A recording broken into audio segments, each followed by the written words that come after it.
Kenya's Prime Minister, Raila Odinga, is here at the Harvard School of Politics to explain his vision on making democracy work in Africa.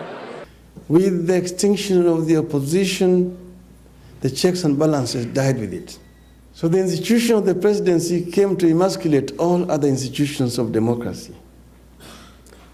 Nepotism, tribalism, corruption then became the order of the day because there were no checks and balances. So the Africans had therefore to go back to the trenches to fight for what has been called the second liberation of Africa. That struggle was protracted because in that period, that was also a period of the Cold War. So it was not only after the fall of the Berlin Wall that the wind of change that blew in Eastern Europe also began to blow on the African continent. Let us forget the past. Let us not continue to live in the past and blame colonialism for our underdevelopment. At the time of independence of Kenya and even Ghana and so on, the economy of Kenya and that of South Korea were at par in terms of per capita income, in terms of the levels of poverty, literacy rates, and all those major economic indicators were equivalent, Kenya and South Korea. 45 years down the road, the economy of Korea is 40 times bigger than that of Kenya. Bigger also than that of Ghana.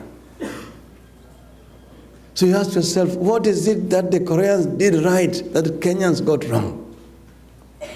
If you answer that question, then you're on the way to resolving the African problem. The Koreans and countries that have taken off are able to mobilize their human and natural resources for faster socioeconomic development. And that is where we must begin as Africans. That Africa is the richest continent in terms of resources, is also the poorest. That is a paradox in kind. Why? Because Africa's resources have been plundered and used to develop other countries. Africa has continued to depend on aid. Money has been poured into a bottomless pit without much to show for it. Most of that money has found its way back to where it came from, in private bank accounts of individuals. Yet African generations of today have to pay for debts which were incurred by those corrupt leaders, which did not build anything.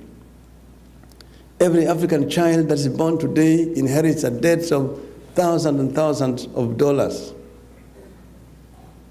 We are saying, let us put that in the past and move on. Aid will not develop Africa.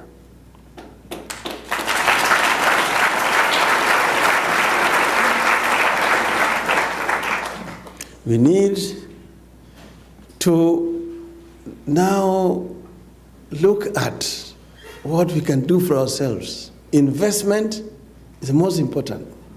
And secondly, trade. Investment, we must begin with domestic investment. How do we break this vicious cycle of poverty, which starts by saying we are poor, therefore we cannot save.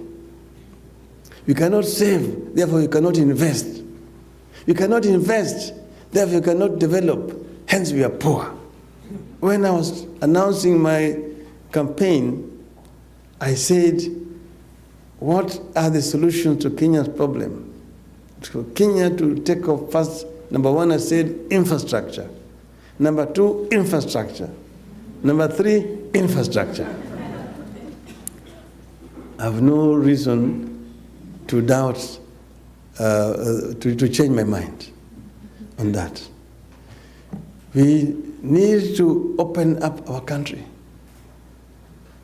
That's why we are investing very heavily in roads construction, in railways construction, in the field of IT infrastructure.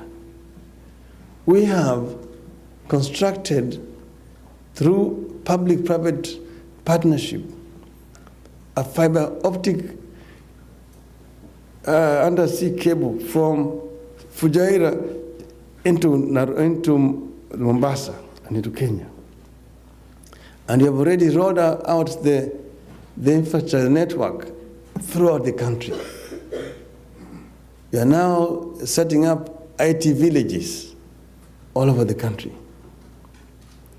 We believe that this is the future.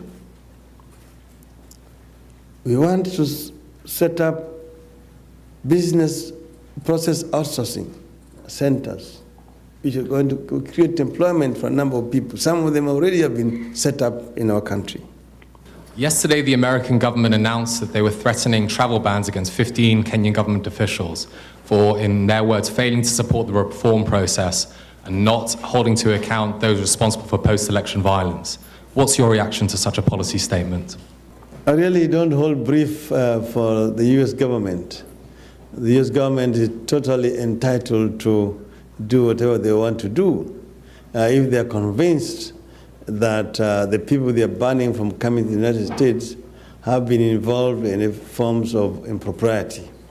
As you know, for example, the envelope of those who were alleged to have been involved in the post-election violence was a secret.